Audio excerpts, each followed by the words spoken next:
Hey everyone, good afternoon and welcome to the Redmen Originals Podcast.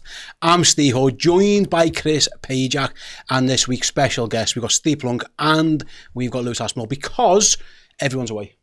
Put it that way. Paul is enjoying another holiday. I say another because he seems to have plenty these days, Chris. Is that fair to say? I think so, yeah. He's in Italy now, isn't he? Could be anywhere. And Chloe and Dan are working, to be fair. They have just arrived at Hong Kong as part of the Preseason tour, along with the Liverpool team who arrived shortly after them. I reckon they might have had a more luxurious flight. Sorry to Chloe and Dan.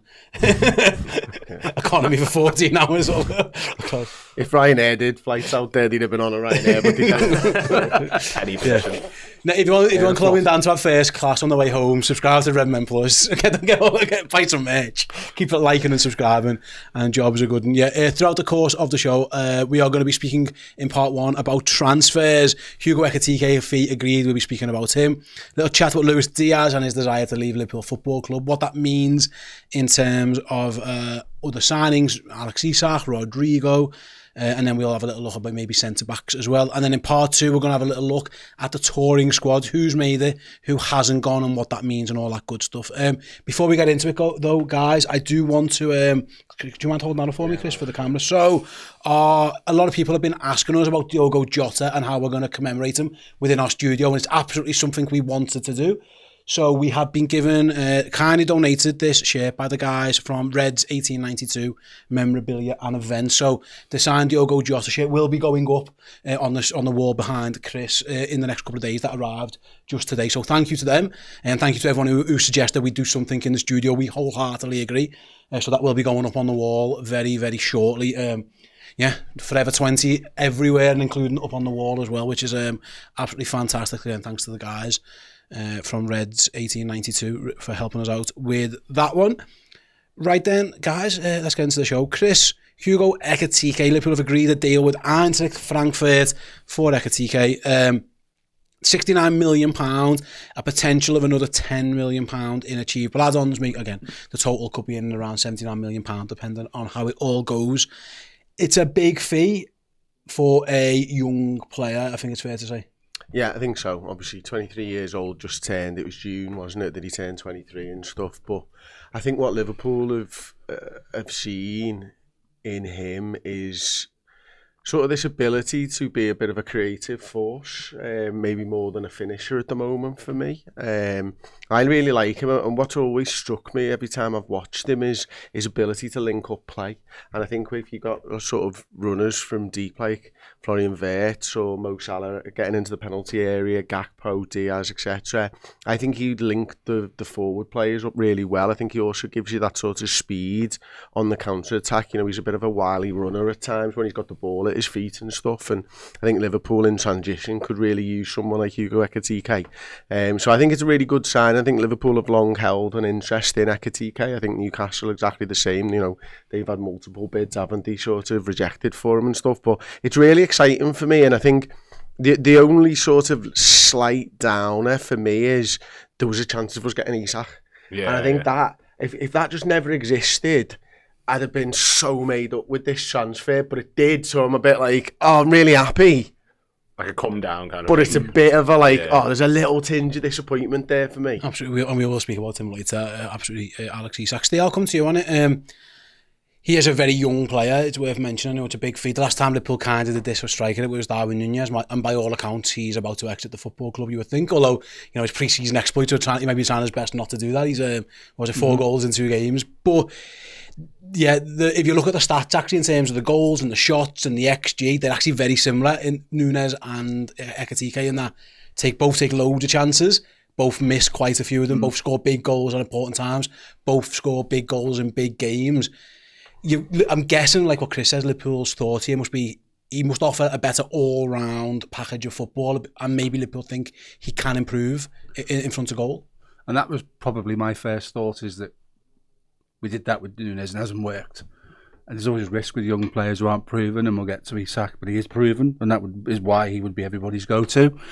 I think the big thing for me is that Núñez played up front on his own for Benfica and very often gravitated towards the left. this guy's used to doing it a little bit more through the centre. And I've long said it, that we tried to re-educate Darwin Núñez to be a number 9. And it's not a criticism. He didn't have the football intelligence to do the job. This lad's already doing it to some degree. So there's a little bit more. He's a bit more all-rounded, can do all the things that Chris said. So I think in terms of the team and what we do going forward, I kind of expect us to change the way we play because of the people that we've signed. Maybe it's a better fit than Darwin through the middle. And as you quite rightly reference, I think Darwin's days at the club are numbered. I think it's just a matter of when, not if. And listen, he's worked really, really hard, but you don't judge footballers at the end of their career on how hard they work, especially number 9s. You judge him on how many times he hit the back of the net. So in terms of Núñez, it's been disappointing. It'll come to an end. There is a little bit of me that says, let's hope this one doesn't work out the same way, because you can't keep doing that. But they've done their research, they've done all of their analysis, they've looked at what he offers, they've looked at his runs, his recovery rates, all the things that the analytical team do, and they know far more than I do. So I'll back it, 100%. I'll back it. I suppose as well, Lewis, like there are pros and cons to every football signing, and you know, even when we're signing Florian Wirtz, there was like, is the fee too much? Can he do it in the Premier League? He's only ever done it in the Bundesliga. You're never going to get the absolute surefire transfer. It's impossible. But I think it's fair to say with Hugo Ekitike, I think of all the players we've signed maybe this summer so far, he is probably the one who's maybe got the most question marks. Like I say, he's a good player, but there's still a little bit in terms of he hasn't proven it at the level. Like, for example, Kirk has proven it at the level. Frimpong to an extent, but also in international football, Florian Wirtz doesn't have to prove anything to anybody. Ekitike feels like Liverpool know what they're doing, they've done their homework, but it's really based on probably a smaller sample size than they would be happy at being. You'd want to stay for longer before you had to spend the money, but Liverpool found themselves in a position where they had to go and get a striker. Yeah, and I think, like you said, of all the ones that we could have went for, there's like a Gyökeres, an Osimhen, you know, there's a multitude of players we could have went for. But with Ekitike, like you said, he's not just being brought in to be this goal scorer and out number 9. He is a creator. He's someone who's very quick in transition, very good on the ball, great passer. And he's like, of the whole of Europe last season, only 5 players had 200 plus touches in the box, 100 shots and 50 take-ons. And those 5 players are Mo Salah, Antoine Semenyo, Lamine Yamal, Kylian Mbappe, and Hugo Ekitike. He's a very aggressive player. And I think, like you say, we can't judge him because we've seen him. It's Bundesliga, and a lot of people want someone who's a bit more proven. The only way you're going to prove it's by going to the toughest league, by joining us and giving it a go. And I think Alexander Isak was definitely the number 1 target. That's been spoke about for a while. But on paper, if we're signing someone who's capable of playing a similar way, who's 23 years old, a very key component in this Eintracht Frankfurt team, who possesses all the skill sets that we need to benefit not just him, but Mo Salah, Cody Gakpo, Florian Wirtz, for a £70 million, £69 million fee, money that can be used elsewhere to strengthen the squad, on paper, it makes a lot more sense to be going for a Hugo Ekitike than it does just spending all your cash on an Isak and then finding ourselves in a position where we still need a centre-back, we still maybe need the number 6, but we still need a winger. I think we've handled it brilliantly. And like you said, he's not someone who has a massive track record of history. We saw what happened to PSG, but he's someone who can improve. And we're yet to see a striker in Arne Slot's system who fits his system. So for all we know, he could come in, hit the ground running and absolutely fly. I suppose, well, Chris, you mentioned the Premier League thing before, and of course you would always like to. The Premier League proven thing is something that you'd always play. You have to pay for it. It's worth mentioning as well. Liverpool love signing players from the Bundesliga. Was it 14 players recently who Liverpool have brought in from Germany? They obviously think that the Bundesliga is the closest you're going to get to the Premier League in terms of the physicality and the type of player you need. And for the most part, if you look at Liverpool's team now and you go through it all and how many have come from Germany and how many have succeeded at Liverpool, it's clearly a good breeding ground for players to come into the Premier League and do well. Yeah, I think they trust their sort of analytical overview of what they can expect from a German footballer coming in, or someone who's plied their trade in Germany coming into the club. Because I think when you look at someone like a Portuguese league or something like that, they obviously have something where they go, all right, this is what we expect them to achieve here. I think in Germany, they're pretty concrete on what they achieve in Germany. They know what that means for England. So it might be something as simplistic as they get 30 goals. And it might be 23, 24 goals in England or something like that. They trust in it. They know what type of an upbringing they have. The style of football is probably the most similar from all the top leagues around Europe as well to England. But I think what they're looking at in Ekitike, and it was interesting, I had a chat with Kevin Hatchard for Plus earlier on this morning.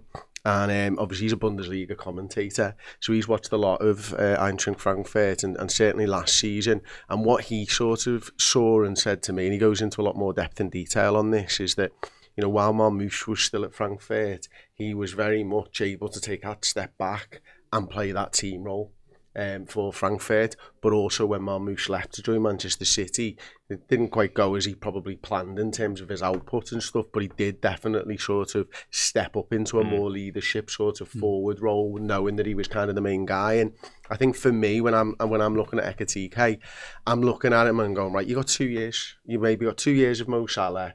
The team is still going to be sort of rooted through Mo, but with the added weapons of Wirtz and Ekitike, it changes it up, doesn't it, for the defences? They're going to have a little bit more of a struggle, but I do think that Ekitike will come in, find himself as a bit of a facilitator for a couple of years, almost a little bit Bobby Firmino, like in some ways playing for the other forwards, maybe more than himself, while still chipping in with the odd goal. And then maybe in a couple of years' time, you hope that he's shown that growth and that improvement, that he can then sort of step into the void and become Liverpool's sort of main guy. So I think this is not just a move for now, but it's also a move for the future of what we see as this Liverpool side. I think he signed a 6-year contract, or he's going to sign a 6-year contract. So he's here for hopefully for the long haul if it works out. Going back to the transfer fee, Steve, like I say, up towards £79 million. That is the market these days. Like the market, it is all over the place. But like, there's a lad who doesn't have an international cap. He's really, you're basing this off maybe 1.5 potential top level seasons where it's gone really, really well for him. That just shows, again, Lewis mentioned all the strikers, and it's been a window where there's been quite a few of them about. Liverpool in theory could have went for Gyökeres is on the move, Osimhen, Sesko. There's been players who are available or have already moved or close to moving. They've gone for the younger guy, but they're paying a premium for it. You know, it's probably going to be more expensive than a fair few of those guys. Do you think that's solely down to the age where Liverpool are trying to get younger because they've already got an older team, or do you think that's more down to just the skill sets of the individual player? Might be down to the fact that everyone knows before the season finished we'd be in the market for a centre forward because it was written on the walls that it wouldn't work for Núñez long term. In terms of who else is out there, Gyökeres wouldn't work for us. He's a ball into an area type of man. So if Arsenal get him, they're going to have to learn to play the same way that City did when they signed Haaland. It will change the way they play, and that'll be interesting to watch. Sesko is an interesting one, but this guy's clearly been on the radar for some time. And again, going back to how we play, if we play Wirtz in a slightly different position than some people expect, he might play closer to a 9. We might see him leading the line sooner rather than later. Because I kind of think about this, and do you wait till Mo Salah's 6 games away from retirement before you think about changing how you play? That's risky. So you kind of have a hybrid from now, and with the fullbacks we've got, particularly Bradley goes past Mo a lot. Trent never went past Mo. You think of where Trent put his ball into the area, you're thinking same areas where David Beckham put balls into the area, which was not needing to go past your winger. He was a winger, but doing it from deep. Whereas the other 2 lads who come in, Frimpong and Bradley, they do go past him and they will get to the byline and they will pull balls back into the box. That's going to be absolutely where you need a 9 in there to convert those chances. The times when we pull balls back into the box, there's been nobody there.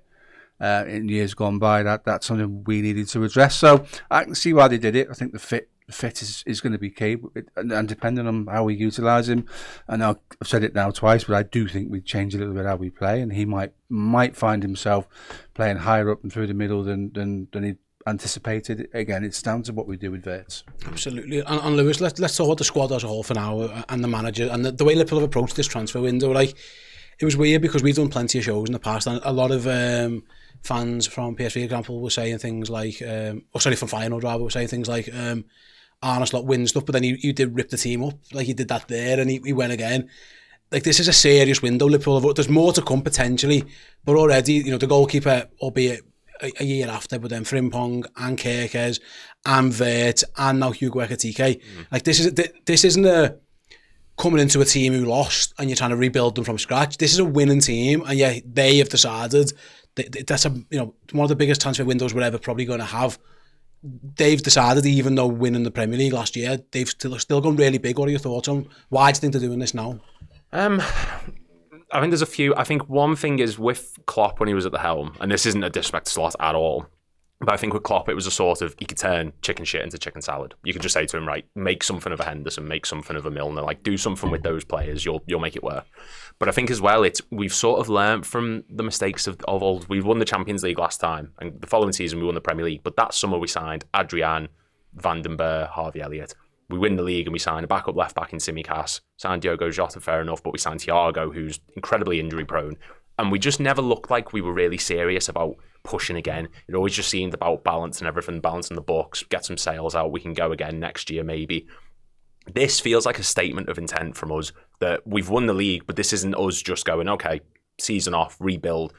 We're in the middle of the rebuild, we're pushing, we're going for number 21, we're going for number 7, we're going for it again because we now have the sustainable income. We now have such a platform to build on that we can buy in these best players. And like we spoke like a few months ago about what was the last big name signing that we got, and I think we settled on Torres was like the last massive one that we really brought in. But you look at clubs around us and they're going out and they're signing the best, they're making massive signings that are benefiting the squad. We saw Haaland with City, elevated them. That's what we're going for. We're going for those elevating signings that can push us on because other teams around us are constantly strengthening, constantly evolving. We can't rest. We have to keep pushing. And as a club, if we're serious about winning the league again, you've got to bring in the best in the world to make that happen. So I think Liverpool see the Premier League's there for the taking. I think they genuinely believe that they can do away with their rivals. Capitalise. City are a sort of strange one. They spent £200 million in January, and 2 of those lads are playing unders. You know, one of them's in the team. They've not made a signing that's made you sit up and go, "Wow, look at that! That's a proper statement." And they haven't done it. They're signing. You know, Aït-Nouri, he's a good player. We know he is, but they had a £77 million left back in Guardiola who's scoring goals for them. Such a strange purchase. Arsenal got to change the way they play, and they've got this massive millstone around their neck that they can't get over the line. So I think you do what you do. You strengthen from a position of strength, and you say, and this is Liverpool saying to the rest of the league, we're not going anywhere. In fact, we feel right now we can turn the screw. We can be the dominant force in English football and all these lads are buying young. You know, so we're going to be the dominant force in English football. This is what we're doing. There's our statement. You do something about it. And it's really pleasing to see. Yeah, it is, isn't it? I mean, the only thing I would say to sort of Lewis's point really, though, is that we were in COVID at the time of all that. And we don't actually know whether Liverpool would have proceeded in the same fashion as this summer had it not been for them not understanding what the fuck's going to happen with all of their money. Because obviously that was such a big thing back then, wasn't it? Obviously behind closed doors, all the drops in revenue for them. So you'd like to hope that they would have been in that position. What I find really interesting is probably the openness of Slot, because I think too much credit gets almost put onto him as he's the one doing this. He's the head coach. Yeah. Like, I think a lot more people need to be talking about Richard Hughes and maybe even above him and what they're doing, because they're the one who are planning for the squad long term. Slot obviously will put his input in there and he'll tell them what he likes and stuff like that, but ultimately I think it's those guys who are looking to try and do this. I think that's why we're seeing 6-year deals, so that we're not in a position in 3 years time when you've got Frimpong and Kerkez and Wirtz and potentially Ekitike and Mamardashvili's contracts all to be up in the same time. So that says to me that there's a guy at the top there thinking about the future in the next 3 or 4 years as well. Well, we saw that last summer. We took the year. So many new managers come in and the clubs just go, right, here's X amount of money, bring in what you want. It doesn't work. New manager comes in, gets rid of half of them. Taking that year off and just signing Chiesa and Mamardashvili and sort of realising what Slot needs, what he needs to fit his system, who he wants. Looking back in hindsight, it's genius. At the time, we would have all said, what are we doing? We need to sign Mori. We need to do more business. With the benefit of hindsight, you can go back and say that's absolutely the right thing. That was the correct thing to do for us. Oh, absolutely. And that's the thing, isn't it? That's, I think, the difference between Slot and Klopp.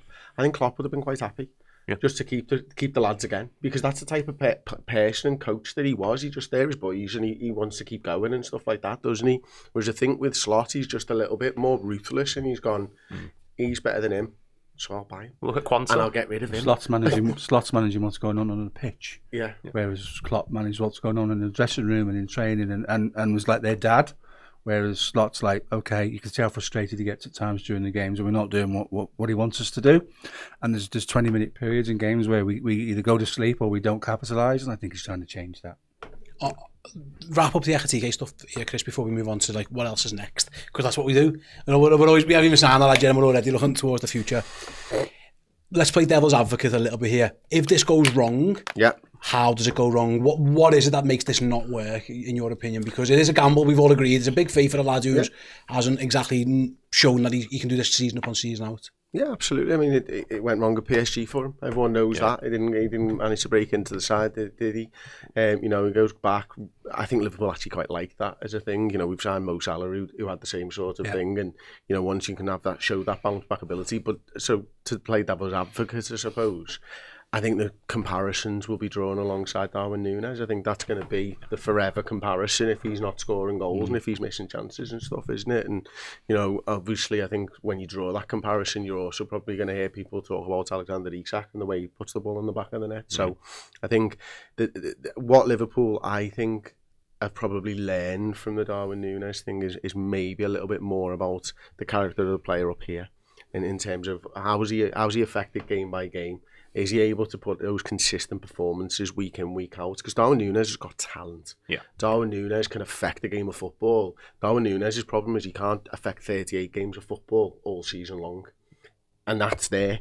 You've got the skill in your feet. You've got the movement. You know exactly how to do it. How do you get that consistency? And that's the difference between great players and good players, isn't it? And I think Liverpool think that in potential they've got a great player, but you don't know until you sign it about how's he fit in, is he settling, what's his family like, does he actually enjoy it here, blah blah blah blah blah. But I think Liverpool are confident that they will, and that he will fit in nicely. Yeah, absolutely. We've mentioned the name a couple of times throughout the course of the show, Steve, but Alexander Isak's name looms large over the transfer window for numerous reasons. He's linked to Ekitike for a number of reasons. Newcastle wanted Ekitike, Liverpool were quite interested in Alex Isak, and it's gone kind of the way it's gone up to now. For the timeline, I'm sure everyone's aware, Liverpool made an approach for Alexander Isak. Newcastle said he's not for sale. They made a bid for Ekitike. That got rejected. Liverpool now bought Ekitike. Then at the weekend, Isak didn't play. He was apparently injured, but then Eddie Howe sent him home saying the speculations, it's unfair to have him in the stands. I don't understand that. I don't get that. There's reports today in the Telegraph that maybe he is feeling a little bit unsettled. There's agents making quotes saying they're having contact with Newcastle. Is signing Ekitike, is that a nail in the coffin, for lack of a better phrase, of Liverpool signing Alexander Isak, or are you telling me there's still a chance? if that door opens up that much, there's a light behind it that says there's a chance, they will be there, because they are red hot on this, and this is the sort of the proven, almost finished article that makes the difference. And in doing so, you've got that time to bring TK in and let him settle in, all the things you said, whereas we all know how good Isak is, and you can only imagine how good we'd be with him in the squad. We've seen this time and time again. I remember years ago, Dimitar Berbatov went and signed for Man United without permission, because players get unsettled, their heads get turned, and they want to go and do something. And this is a team, and if you go back to what I said in the last section, if he's thinking this Liverpool team's primed to dominate English football and go and have a real good go at getting number 7, why would you not want to be a part of that? Newcastle are a growing project, but growing projects reach ceilings. And your point a few weeks ago, where how can you tell a player he can't be sold for £120 million and offer him 140 grand a week? I thought that was spot on what you said. That's a £300,000 a week striker, and they can't do that. So as you grow your football club and your project reaches levels, there's a ceiling, and this ceiling for Isak at Newcastle is there right now. And a lot of Newcastle fans take umbrage with Liverpool fans sort of suggesting that, and also the transfer fee being just 120 million quid, the initial inquiry. But you don't sit there and go, right, what's the British transfer record? It's 111.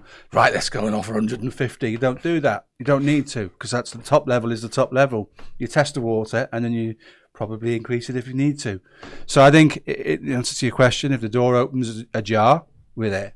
Absolutely, we're there. We've got to be, because we're now showing how you strengthen from a position of strength, and that's the ultimate statement you can make in terms of signing a player. There he is, that's your man. You watch what happens to the rest of English football if you sign him. Does anyone actually seriously think that we'd sign them both, though? No. There's something going on. So. There's something going on. It would be there, because if he's such a massive player, you'd be daft not to say, oh yeah, we'll be there or thereabouts. But I can't see it. I got so much stick because I said Newcastle are not signing Ekitike to be a backup to Isak or to rotate with him or to change the system. It's the same with us. I can't imagine if you're Hugo Ekitike and you're being told, right, you're coming in here, you're going to start for us, lead the line alongside Salah and Gakpo. Sorry, Isak's just come in, off to the bench you go. I can't see it. I don't know, I might just be being pessimistic. I just can't see it, because I might just be tuned to us going, right, get in Aspas. Oh, we just sold Suarez, get Balotelli and Lambert in, that'll do. I can't see us signing Ekitike and Isak, surely.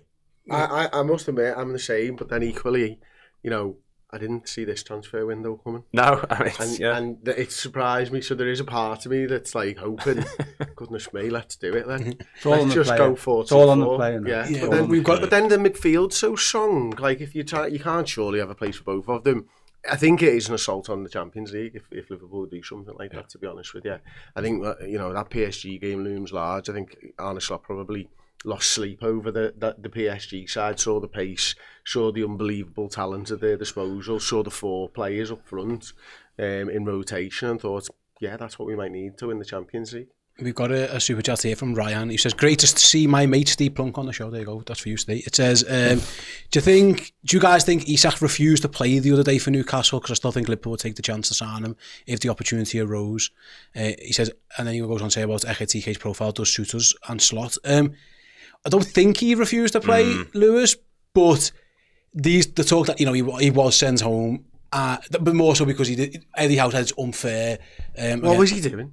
What was Eddie Howe doing? He's a fucking idiot. If he thinks that's going to calm the situation down. All I can think of is like maybe they thought the cameras were going to be on him in the stands, but that's probably better. It's probably not of all the outcomes. If he's there, it shows a bit of unity and says, "Look, I'm still committed to the team. I've turned up. I'm still." His head's gone. His head's gone. And like I said, if he, his head's gone. I'm behind this. His head's gone. Chris's head's going to pop in a minute. But I don't know. I think he was damned if he did. He was damned if he didn't. If he didn't go, which he didn't, it made it worse. If he went, he would have just got scrutinised over it. I think he's Eddie Howe. If he was refusing to play and he wasn't going to be there, I don't think he'd still be going with them on the pre-season tour. Which that could go up in smoke. We don't know, but as far as I'm concerned, it probably is just Eddie Howe trying to do damage limitation. It's backfired and gone the wrong way.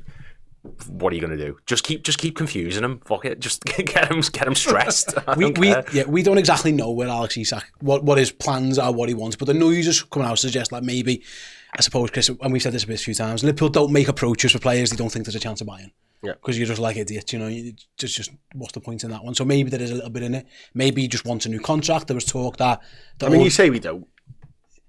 Zubimendi. Yeah. But they thought he did until he changed his mind. He likes hills. Yeah, he loves them. Oh, yeah. He's going to see plenty of them. Kaise's out. Likes flats. Again, maybe he did. Maybe Liverpool were told. By all accounts, Liverpool were told he wanted to go. So it isn't always like it. There's always cut and clear and dry, whatever you want to say. Cut and dry. Cut and dry. Dry is the right way. Dry is the right way of saying. Anyway, I haven't got hair, so any hair-based analogies refuse to work on me. But it does feel like, again, I keep going back to it, there's never really smoke without fire, but is there generally a way where Liverpool go and spend £80 million on a striker and then go and spend another £120 million on a striker? It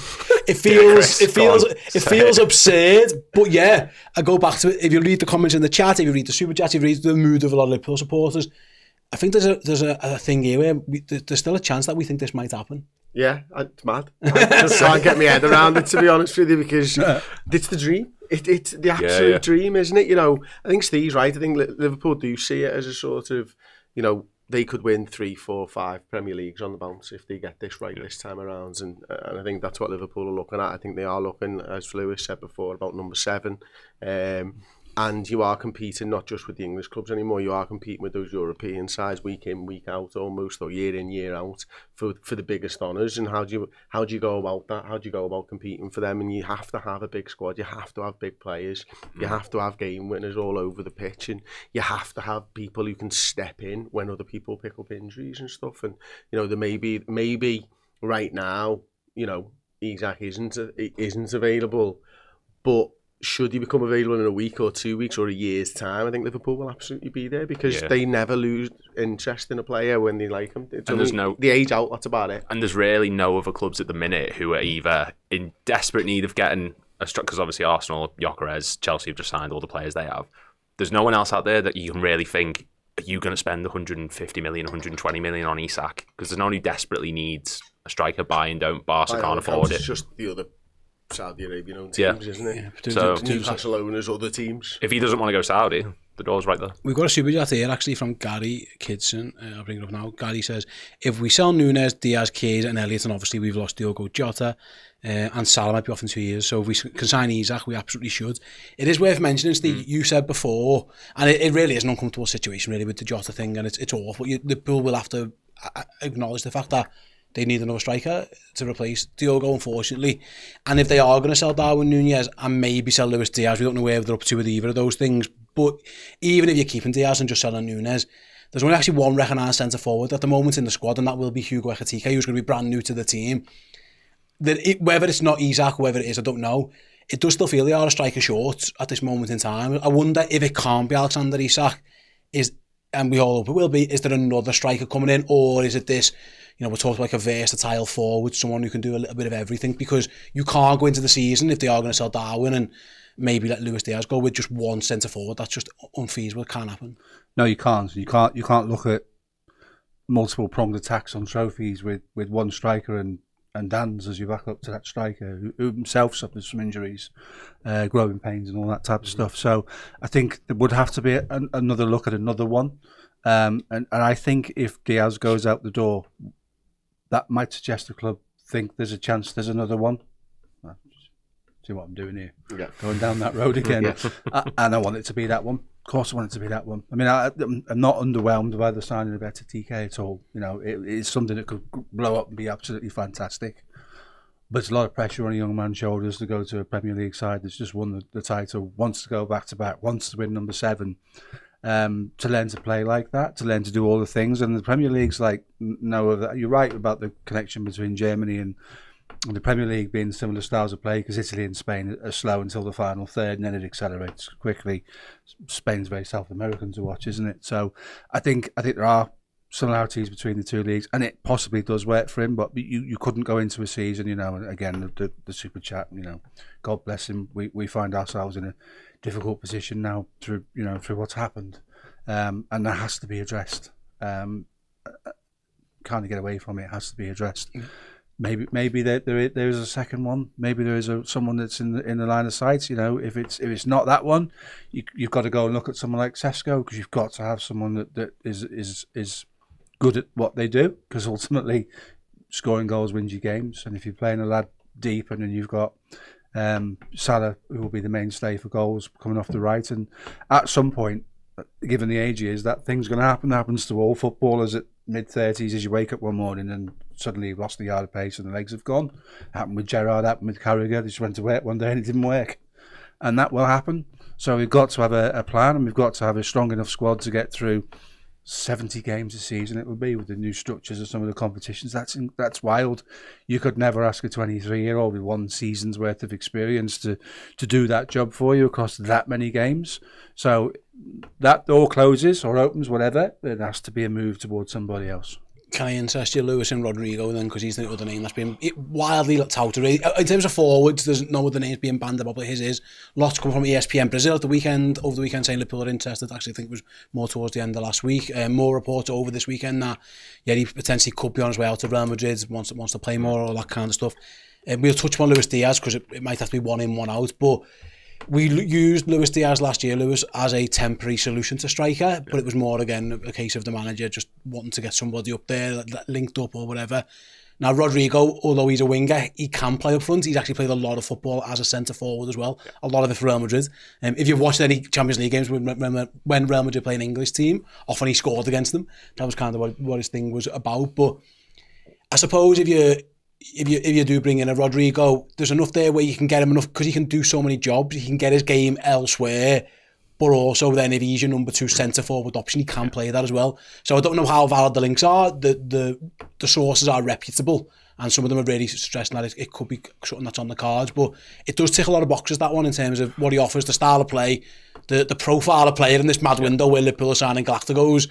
Like it does feel like he's ticking quite a few boxes, Rodrigo. Well, we're talking about signing proven players. You're signing a 2-time Champions League winner, someone who's been a key component for Real Madrid for the past few seasons, and there's question marks over his wage. We're thrifty with the way we do contracts. It's like we say, right, we're not going to give you everything you want, but we will if you do this, if you complete these certain requirements. And I think Rodrigo is one of the best progressors of the ball. He's so good at picking it up and running with it. His carries into the final third. He's in the top 2% of Europe's top 5 leagues and the Champions League, every competition. His actual carries themselves, you have just 41.4 a match, which is the top 9%. He's so good on the ball. And you've got Hugo Ekitike, who's this player who uses a space. He's very good at putting himself into the right positions. You're providing him with one of the most creative wide players who can come inside and create for him. He's going to get chance after chance after chance. And he took the most shots of any player in Bundesliga last season, Hugo Ekitike. So having a Rodrigo next to him with a Salah the other side, a Wirtz behind him, chances are going to come galore. And I think with Rodrigo, there's question marks over, well, he doesn't get into Real Madrid's team. He's not getting in Madrid's team because you've got Vinicius Jr. and Mbappe ahead of you. You're not going to dislodge either of them, be it ability or ego or fee or what have you. Just because he doesn't fit there doesn't mean he wouldn't fit for us. And I think with Arne Slot, the way we transition from slow build-up play at the back, possession-based football to sudden transition into attack, having a Rodrigo there would absolutely unlock us in different ways than we see with a Diaz. And you're right, 100%. What I've seen throughout all of this is everyone's forgetting Cody Gakpo. Yeah. Cody Gakpo's not going anywhere. Slot clearly loves him, and we do as fans. He's absolutely brilliant. Rodrigo, what worries me about him is 250 games, 65 goals. Yeah, that worries me. That's not a great return. It's just over 1 in 5. If that's to be, I see that as a longer term solution to Salah when his career's done, and not down the left hand side, because I think you've got Gakpo there, and Wirtz can play there as well. I don't necessarily see Rodrigo coming in on the left hand side. I see him coming in as, like you've said, an option through the middle, and more longer term if he comes as a replacement for Salah, because at some point in the next 2 years we're going to have to give Salah more games off. We're going to have to, but things will slow down. Well, there's an AFCON this year as well, Steve. 100%, and we know what happens after AFCON. It takes him a little while to get back, in the straps again. So if he comes, I don't necessarily think it's, because you see it all over, don't you? What's to stop this Liverpool team winning the Premier League? And Cody Gakpo's not there. Guy's absolutely superb, and I think that he's got the manager's trust. So I'm not sure it's a we should be writing him off. He's seen off Diaz. He's number one on that left hand side, which is for a £40 million player. If he get offered £65-70 million for Diaz at 28 years old, that Ian Graham thing, the book with when's the right time to sell them, that becomes a reality, and then it's Gakpo and maybe Wirtz, but Wirtz might play more centrally, and then you've got other factors. But I think I see that more as a Salah replacement somewhere down the line. Chris, we've always spoken, me and you, about squad building, and I think one of the things we've always agreed on is you never really want to sign squad players. You always want to sign a top player, and then your players within the team become your squad players. But for Liverpool, again, if they're going to sell Darwin Núñez, and unfortunately with the passing of Diogo, there is no squad player to knock down, so Liverpool might have to go and buy 2 in terms of strikers, Ekitike plus another one, and then in that case it probably does have to be someone who's versatile. It would be really hard to sign someone and go, do you want to come over and just sit on our bench? Because if that's the case, they're probably not that good. You know what I mean? It's very rare. They're probably not going to be off the level that you'd want. Therefore, someone like a Rodrigo, you can say, come in. If Ekitike, your game times are going to be split between Mo Salah, there's 10 games for AFCON or whatever, by the way. You can play up front when Ekitike isn't there. We're probably selling Luis Diaz, so you're going to get game time on the left-hand side. You're going to intertwine with Cody Gakpo. It becomes an easier sell for Liverpool than saying to ex-striker, just come sit on our bench for us for a couple of years, lads. It doesn't really feel like that's a viable option either. Yeah, I think that's where I do struggle with the Ekitike and Isak thing, is that it just doesn't seem to be, you're not getting many games from having 2 out-and-out centre forwards, are you? So Newcastle would have picked them both. Yeah, right. The versatile forward's important, is what I'm sort of getting at there. Obviously, like you said, Steve, I think, when you can pick up game time here and there, that's brilliant. I think you can look at what Kvaratskhelia did when he came to PSG. I'm sorry to labour it, but I just think they've done it right. I think they've built an incredible side, good fun to watch, of course. And they've got those 4 players, haven't they, that they can sort of move around and use whenever they want, and I think that's probably what we're looking to do. And I think the other thing that we're looking to achieve this season is, and we maybe saw this a little bit at the back end of the season, is that teams started to get a handle on how we were attacking them. And I think Slot wants to mix that up as well. I think, just the additions themselves are going to change it. But also, I think Kerkez, Frimpong, like Steve mentioned, the way that they're going to bomb on, it's just going to have a level of complexity to defending us. And I think, again, spinning a Rodrigo in or spinning Ekitike in mid-game will just subtly change our Liverpool attack and keep the opposition on their sort of toes. We've had a members chat here from Hawks. It says we're investing to be the biggest club in the world for the next 5 years. The platform has been built from the boardroom to the boot room, and now is the time to act. And it's great that we're going for it. And I think we'd all agree with that one. We've also had a super chat from D-Thug. Thanks, D-Thug. It says Diaz out, Diaz out, goes in. Isak is not worth the money. Nunes should be back up.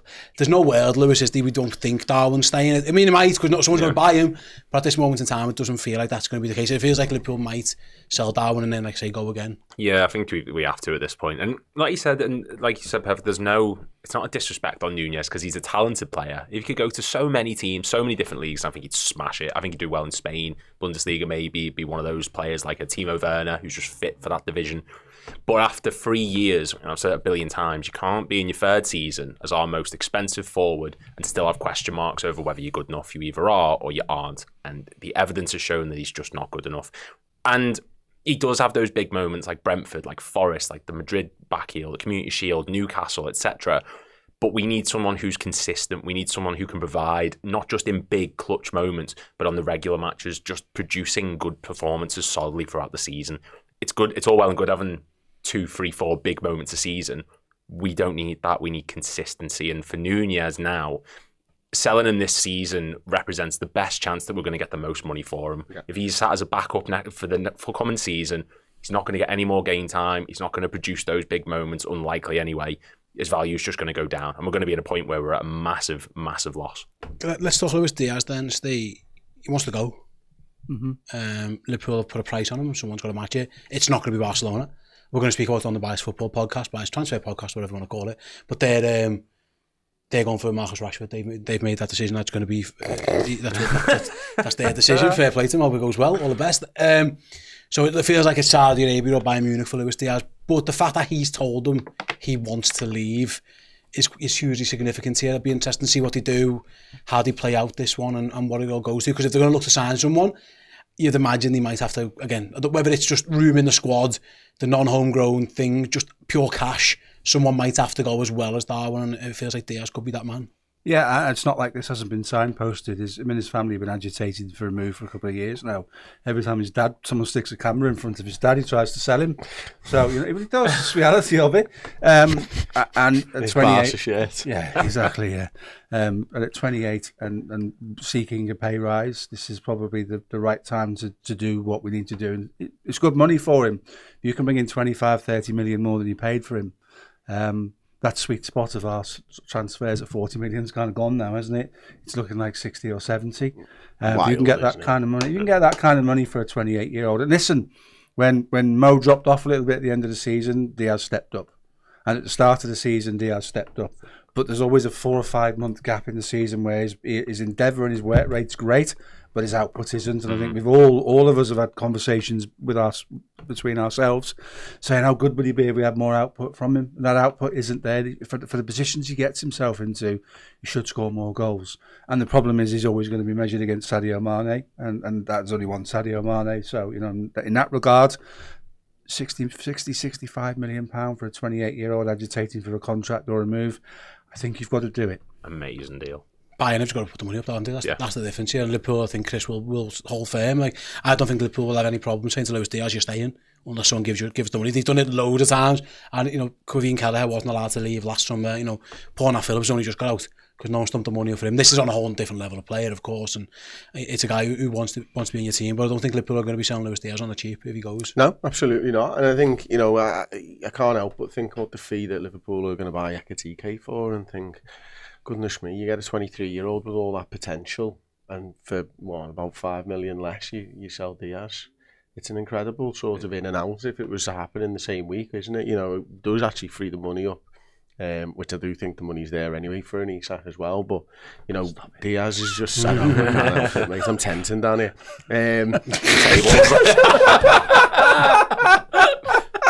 So far as you can still get up after they want to use one last night, Brewer's droop. Honestly, yeah. I got Traveller's Marrow on the way back as well. Chris had a good night at the Oasis concert. Yeah, it was a heavy night. It was a very heavy night. I was thinking about Isak all the way home. No, but I think... Listen, I think when you are thinking about Liverpool's business and stuff, Diaz has just been so good and so versatile that we do need someone else like that in the squad. Because Gakpo hasn't got that versatility, I don't feel, not in the same way that Diaz does. Obviously, Vert's got some versatility, and we're yet to find out exactly where he's going to play. Mo doesn't have it. He's been our get-out-of-jail-free card, really, Diaz, hasn't he? And I think Liverpool will need to sort of rectify that in the window, if nothing else. Because I mentioned there, like I said, John says, so what happens that we sell Núñez, Diaz and Chiesa, obviously losing Jota as well, and only bringing one in, there will be an imbalance. And by the way, Ben Doak's being linked to moves away. If you're looking at the young players, obviously, it might involve Rio Gamoa, we're going to speak about in part 2, but he's a kid and relying on a 16-year-old. They are going to have to do more business if some of these lads go. I think it's obvious. I think that's fair to say. I can't get the fucking thing where he's 21 in the year 2030, Rio. That's mental, isn't it? Yeah. He's going to be 21 into the 2030. Yeah, we are. He's a kid, is what we're saying here. We are very old. But yeah, absolutely, there's a way with that. Some more than others. Let's move on. Right then, what is... I didn't mention no names. Let's... But it was my namesake. I knew. Hey. It's very rare that I'm one of the youngest half of a room in these days. Chloe and Dan. Move on. Chloe and Dan usually bring the average age down. What's happening, kids? me with the cool ones, Lou. That's me and you. We've got to source. Don't group me in with you. Don't group me in. No. We watch TikTok. Anyway, let's move on. I was looking at the squad. We're going to talk about the touring squad in part 2. The glaring hole in the squad for now, Lewis, is Liverpool have got more goalkeepers on the tour than centre halves. Liverpool took 5 goalkeepers. Obviously, they need them all for the training. I understand it. They don't want Alisson Becker in every single training session, diving across every single pitch. I get it, but they've got 3 recognised centre halves in Konate. By the way, future uncertain. Liverpool say they're not going to sell them this year, but long term we'll see. Virgil van Dijk 2 more years, and then Joe Gomez still here. Good for Joe, fantastic. I made up, I love him, but yeah, he was also being linked with the move away. And again, that's the 3 you've got. Centre half has to be on the agenda surely at some point, very very shortly, because like I'll go back to it.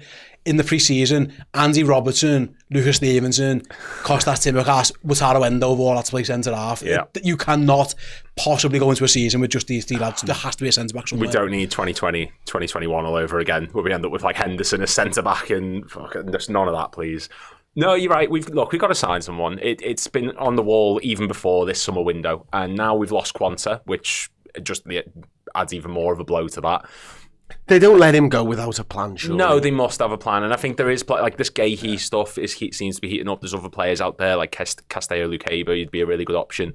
There's plenty of players that we could go for, and like you said, the way we've calculated our approach, the way we've been this summer, there will not be a world in which we've sold Quanta because the money was there. There will be a plan in place, and I think Mark Gahey is probably the most likely one of the bunch to be coming in. It feels the on the Gahey thing. It feels very Alexis McAllister from a few years ago when it was signposted from ages out that Liverpool were going to buy him. Milos Kerkez was coming to Liverpool from the spring, and speaking of our dads who couldn't sure about transfers, you can add Mr. Kerkez into that transfer as well.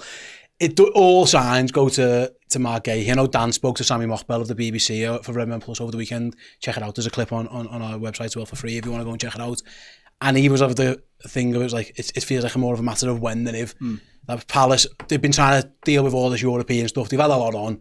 Yeah. Now they know, everyone kind of knows where the land lies. It feels like Gahey in, and that would solve a lot of issues. Liverpool brings in another English player, which is something that they definitely have to keep an eye on. But also, yeah, they really need a centre half. Absolutely, and I'm with you on the Joe Gomez thing, by the way. It's his testimonial, isn't it? So it feels like he's been here 100 years, doesn't it? But yeah, that we need that one, and he's a good, solid addition to the squad. Obviously, there's been some murmurings in the media about wanting sort of assurances about game time.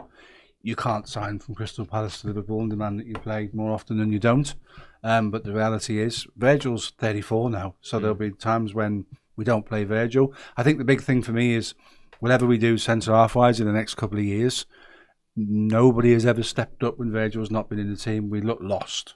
Canate did. He gives last so much to the balance of the side. I still think Canate is rash and dives out and tries to win balls. He's got no right to try and win, and you've got to knock that out of him, whether he stays or whatever. That's something for him to deal with in terms of holding his shape a little bit more. But whenever Virgil hasn't been there hasn't been a commanding centre back. You know, you guys did a show the other day about the most sort of biggest impactful signings, and I watched it and I sat thinking about it, and I actually probably would have put Virgil at the top of that because of what he gave to the club when he walked through the door. He just said, hang on a minute, we don't do that, we do this. We're dead chilled, we're dead calm, and we'll do it my way, and that resonated right throughout the club. When he's not playing, that isn't there. Yeah. I mean, there was a watch along done in here, and it was Gomez and Matip, and they were all over the shop. It was horrendous to watch. It was really, really difficult to see. So what we've got to go and do is find someone that can command the back four, because at some point Alisson's going to see his career out. We don't know whether Mohamed Dashford is a speaker, whether he commands his defence. And if you ever go and watch Liverpool and you're close enough to the pitch, Andy Robertson's played like 70 times for Scotland. He's talked through the game by Virgil van Dijk for the entire game. Without him, we don't have that. So whoever it is to bring in, that person needs to come in and grow a pair and take some responsibility when they're playing and be that person that sorts out the back four, because we don't have it when he's not playing. And he is a captain. Yeah. He's international football. You'd like to hope he can do it. And I think he's really good, by the way. I think, yeah. I do. And if I'm him, I'm backing myself to get in ahead of Canate. I'll be thinking... He doesn't look out of place even in that England team alongside like some of the biggest names in European football, in like Kyle Walker, John Stones and everything, but he fits right in seamlessly. I thought about Harry Maguire then. Think of what you're doing. Jeez. It does feel like maybe centre half is next, and I think we'd all agree. Chris, would you? It's got to be done, mate. It's got to be done. It's nonsense to think otherwise, isn't it? Really, I think Liverpool needed the centre half before this summer. Liverpool needed the centre half before we sold Kwanzaa. I would have said anyway. I'd still be shocked if Joe was here next year, but I do think there's probably too much business. So I think I can sort of make my peace with Joe staying around, but you've got to bring somebody else in. But the murmurs around Real Madrid and Canate are that they're looking to try and sign him this summer now as well. We're starting to see those sort of rumours rear their ugly head. So we could be in the market for two centre-halves if Canate goes, and it probably does open up the door for Mark Gahey to come in and get himself... What? Where does it end? Mate, honestly... It doesn't. It's that's the problem. Crazy, isn't it? This transfer window's mental. It really is, yeah. It's been baffling so far. He's like a transfer crack addict at this point, like just looking for his next hit or something, isn't he? Like me with Haribo, just can't stop. Yeah. At some point you have to stop, otherwise you end up big fatty like me. So yeah, don't get too ahead of yourself, Richard. But yeah, I'm with you, man. It feels like sense. I mean, it feels like everything's pointing towards Mark Gahey, and it's just a matter of getting all your ducks in a row and seeing where we're at. Right then, after the break, we are going to be looking at Liverpool's touring squad, the 29 men they've took over to Hong Kong and Japan. They'll chat about the friendly that happened behind closed doors yesterday as well. We've all seen, I'm sure, the highlights of that. So yeah, stick around. We'll be back with part 2 after this quick break. Hey everyone, it is a new month and the Reds are back in action, and to make it even better, we've got another amazing giveaway over on redmenplus.com. If you are already signed up as a Legend Tier subscriber, you are in the draw to win this beautiful Vladi Smaita, a hero of Istanbul in 2005, signed shirt. But also, if you are not already signed up, you can do so now or upgrade your existing subscription. You get loads of amazing benefits, including Discord access and discount off redmenmerch.com. And as I say, a chance to win this absolute beauty. Get over to redmenplus.com. Do it now. Yes, welcome back to the show. Yeah, get involved, become a Redmen Plus legend. At the end of the month, we will be giving away a Istanbul shirt signed by Vladi Smaita, scorer of goal and penalty in said final 20 years ago. Rio Gamoa was a twinkle in his dad's eye 20 years ago. Yeah, that's the one. Yeah. He is on the tour. We're going to speak. I'm not going to go through every single person on the tour. I'm sure you've seen it by now. Later on, but first, actually, let's talk about the friendly that happened yesterday, Chris. Liverpool played Stoke City behind closed doors, preparing to face Arsenal in a few weeks' time. Get Stoke in. What better way to play Arsenal, Arteta's Arsenal, than playing Stoke at home? Some interesting bits and bobs from that one. May I present to you Dominic Szoboszlai, the right back? Why? You tell me why. I don't know.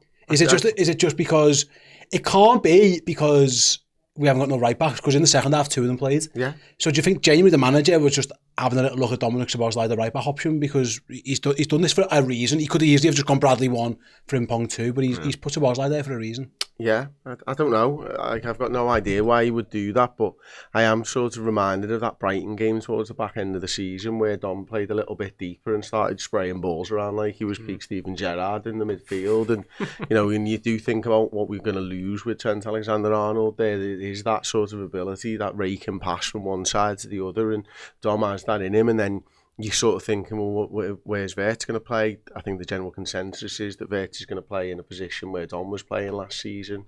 So where does Dom fit into the side and stuff like that? And I don't think it's going to be right back. I don't think you spend £30 million on Frimpong, and I don't think you know he displaces Conor Bradley there. But there is maybe times when he'll end up in that side of the pitch, but maybe it's just one of them where he wanted to look at Frimpong on the right wing, and that's what's led this decision more than anything else, because Frimpong on the right meant that someone else had to play behind him. He decided on Conor Bradley, and Szoboszlai ended up there in the first half because of it. Yeah, potentially, Steve. The Florian Wirtz signing, again, because he played by all accounts as a proper number 10, according to the people who were at the game and saw it.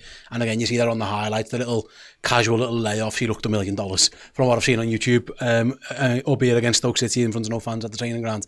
I'm sure Florian Wirtz should look good, but when you look at Liverpool's team and you think who gets into the team and who goes out, Florian Wirtz is coming to play, obviously. Yeah. Record transfer fee, he's in the team. It does feel like it's Szoboszlai's position that is most at threat. He's not going to really replace a Gravenberch. He's going to be in the team. McAllister feels like he'll be nailed on when he's fit. I wonder if the manager is just that keen to have Szoboszlai in his side somewhere, that he's just having a little look at different roles and seeing exactly what he can get, because his place is effectively being taken by Liverpool's record signing now. Possibly, and like every other Liverpool fan in the world, I've looked at the signings and thought, how does it pan out? And I can see Gravenberch, McAllister and Szoboszlai sharing the two that sit in front of the back four, because of Szoboszlai's physicality and because the other two's game speaks for itself. So basically, so you can get rid of an out-and-out DM because you can play two, like a pivot. I think we will. Yeah. If we're playing a 10, it makes sense to play that with 3 and then 1. So it will be that 4-2-3-1 that you tried in pre-season last year. Don't mention it to him. Don't mention it to him. Don't say that to Arne. He doesn't like that. No. But we might go back down that route, and I think you mentioned at the start of the show that we might look at a 6. But if we're going to do that, we might not, because you can also add Curtis Jones to that equation.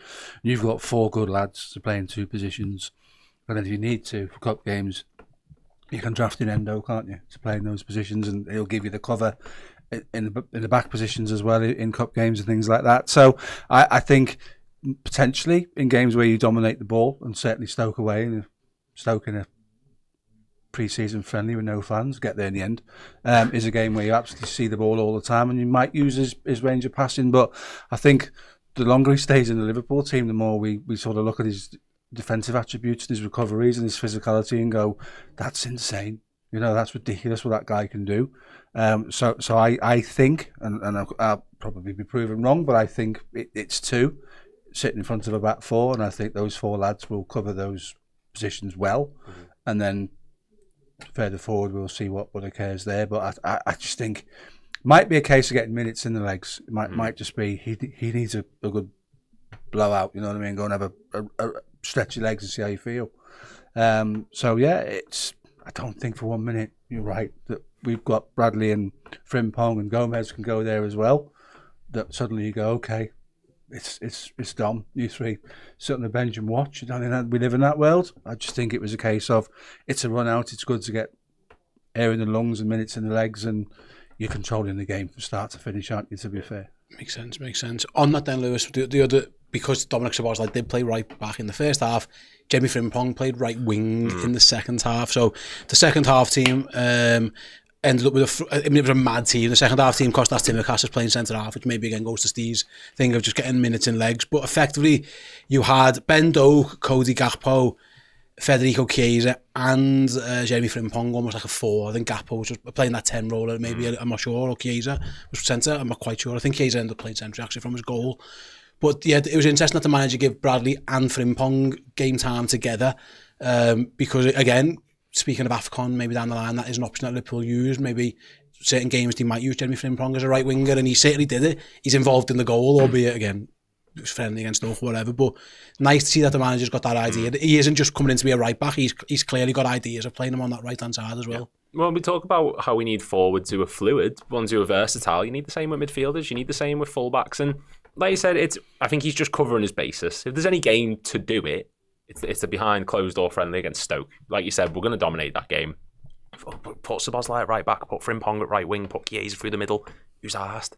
Just give it a go. And I think Frimpong, we've known he's a very aggressive player. He's a very attack-minded fullback, and people have questioned his defensive work at Preston. He looked solid, but we're going to see more of this because he is someone who likes to be on the attack. He's great on the overlap. He's great at going inverted, and I expect to see a lot more of it in this pre-season. Maybe in a few cup matches, maybe down the line, we'll see him do it. But I think the Frimpong one in that scenario is one to get used to. I can't see any of the other positions that we tested being long-term solutions. It's probably, like I said, it's just to get minutes. Why not give them a go in a different role? See how they thrive. If Szoboszlai looks to be being utilised as a deeper player, just get him a bit more experience at doing it. If people were touting for Chiesa to go through the middle, get him a bit more experience. I just take it all for a pinch of salt, I'd say. It just is what it is. Chris, do you take anything from Darwin Núñez hat-trick? Darwin's had his haircut. He's a new man. He's being fed balls through from all these new creative superstars that Liverpool have got. He scored 3 goals in about 15 minutes, all told. That's 4 now in the 2 pre-season games. Darwin has got history, by the way, of scoring lots of goals in pre-season. Yeah. But, I mean, fair enough, good to him. Good for him, because if he doesn't score against Stoke, it's, oh my God, he can't even score against Stoke. So that's the story. Imagine but living without pressure. I know, it's crazy. It's our fault. It's all of our fault on Darwin. But yeah, he hasn't gone yet. It's worth mentioning. He's had a good start to his summer. Yeah, he does. Obviously, I don't know how he played. Obviously, he's got that hat trick and stuff like that. I haven't actually seen the goals, so can't even really talk about them. But we know he applies himself. We know he works hard. Yeah. We know I said before, we know he's got talent. Can I see him being around this season? No, just because of all the work that we're doing. Obviously, I think Liverpool at some point are going to have to start to think about balancing their books slightly. And Darwin seems to be a key component to that. As he added 500,000 on his fee, probably with the hat trick in the pre-season. Still reason Liverpool put out on LCTV, just try and get some more dough. See how good this lad is. It might be a Dino says he's like that 100 million. Didn't he get a hat trick against Leipzig in the season we signed him? I think he's got 4. Yeah, he's mental. He likes the pre-season, yeah. Dino says he's like the pre-season Pele. We've had a few of those in the past, haven't we? Actually, we had Vornen was always good in pre-season. I've ever seen to remember. There was always a young centre midfielder as well, attacking midfielder who was excellent in pre-season. Remember Chiavea? Remember him? He was one where he seemed to have good pre-seasons. Yeah, it is what it is. Moving on from that team, then straight away, pretty much they all went to the airport and got on a plane and flew to Hong Kong, except Federico Chiesa. Reports are that he picked up a knock in the game, and that's why he hasn't gone. And the cynic amongst us, and I think Fabrizio Romano might be one of these cynics, linked it to maybe a possible transfer. My thinking on that was, well, Diaz wants to go, Darwin might be going, Harvey Elliott's being linked, Tyler Morton's probably going. They're all on that plane. It does feel maybe actually there was a knock to Chiesa, or am I just in dreamland here? What do you think? Are we believing Liverpool on that one? Yeah, I think I am. I think that what we paid for him to keep him for another season and use him sparingly as we already have is no risk. And he can, that versatility, we talk about that, he can play right across the front. And I think every Liverpool fan that's ever seen him play a minute for the club can see that there's quality in there. He just doesn't. 2 ACLs is a hard thing to come back from, isn't it? So you wonder whether he's got a little bit of sort of end of career and storage about him, where he doesn't tap back his body at all, won't stretch his legs to race with anyone. That's the type of thing you see with injury-prone players. If it is a knock, then obviously he'll get treatment. But of the people that are going to go, that's the one that makes the least sense, because it doesn't balance the books, as Chris said, doesn't make a difference. We talk about signing that player where they want £5 million more, and we're all like, well, just bloody pay it, because to us £5 million is nothing. What we paid for him, there's no risk to keep him for another 12 months, and hopefully he'll get half a dozen games at some stage and show us what he's about, because 5 years ago this was a £100 million player that tore England to shreds on that flank. And you don't become a bad player overnight. You do become scared of your body, which I think he is. and you can understand why. But I don't see the sense in selling him with the amount of potential incomings and outgoings. It must be a pretty serious injury though for him to not take him on the tour at all. We were talking, he's about 8 days away. The second friendly, something like that. I mean, unless they just thought he can't get on the plane. If you've got an issue, but like Ekitike, he's going to be going. He's going to be going probably tomorrow or Wednesday. And not with a view to probably the weekend's game. It's probably more likely the second. So if they're willing to do that for someone like Ekitike, it must be a fairly substantial thing to keep him out for both games. No, you might be, absolutely. Like I say, the initial thought was, he's gone. But actually, when Liverpool come out and say they cut it a minor issue, we'll find out. The interesting one, actually, Lewis, is there's actually quite a lot of lads on that tour who might still be leaving. We've named them there. What that does mean is that actually not a lot of young players have gone on the tour. Last year was different, of course, because there was international tournaments, so Liverpool took a very young squad over to America. I was there, and like I say, there was plenty of them all about. I think 8 or 9 of the young lads really featured heavily in pre-season. This time it's a bit different. One of the young lads who has gone is young Rio Gamoa, and again, he's 16 years old, and we have to pump the brakes slightly. But there's a reason, like he's starting pre-season games. He started both of them now. He's been involved with the big guns. Yep. It's clear that Liverpool think highly enough of this lad to have him involved. So he's a child, like he's a kid. Yeah. They must think he's the absolute business. And from what he's shown so far, like he might be the absolute business. If he wants the brakes pumping, stop being class. All right, just slow down a bit and we will. And no, you're absolutely right. This is a great opportunity for him. And we're talking about like, Chiesa might be going, Diaz is probably going to be going, and people are saying, well, we need to bring in a winger. He could be a third option if he needed to. Like you said, he is very young, but it's mental that he's that age and he's just that good. And I know I might be like waxing lyrical, like comparing to like Owen or something. I'm not, but I just think that the strides he's made in the one season of like senior football for us, we saw what he did against Accrington Stanley. Take that off pinch of salt if you want to, but he's someone who looks ready to be in and around the squad, not just be loaned out. And I'm hoping that he does go down that route. And Slot, we saw what he did with James McConnell. He impressed them so much that he said, I don't want to send him on loan. I want him to stay with the squad. He's soon to be getting offered a new contract. And Gamoa could be going down the same way. And I just think for his development, just for us as fans as well, to be able to get to see him, I'd love to see him stick around. And it's one of them, Steve, where actually there are certain lads on the tour maybe who are going in because maybe Liverpool are light in certain positions. That's why you take young players. Liverpool have got loads of forwards. He isn't taking Rio Gamoa to make up the numbers because actually they've got too many left wingers perhaps, or loads of lads who want to play in the forward line. This is clearly not you're filling in for us lads. They must really like this guy and think that, like I say, he's got something to offer him maybe in the short term as well as obviously the long term, because he looks like he's going to be a superstar at some point. Does, and that was part of the pitch to get him out of Chelsea and come to us, is that we would accelerate his progress because he saw the League Cup final with all the youngsters and thought, I'd like a bit of that, and that was part of what we did to get him to sign on the dotted line. He certainly looks good enough. His balance is incredible. The way he shifts the ball, ridiculous. The only way he's going to learn and become what we want him to be is to be around senior players, because still at 16 his decision making isn't where it needs to be. He's got everything. We were all making bad choices at 16. We were, mate. Yeah.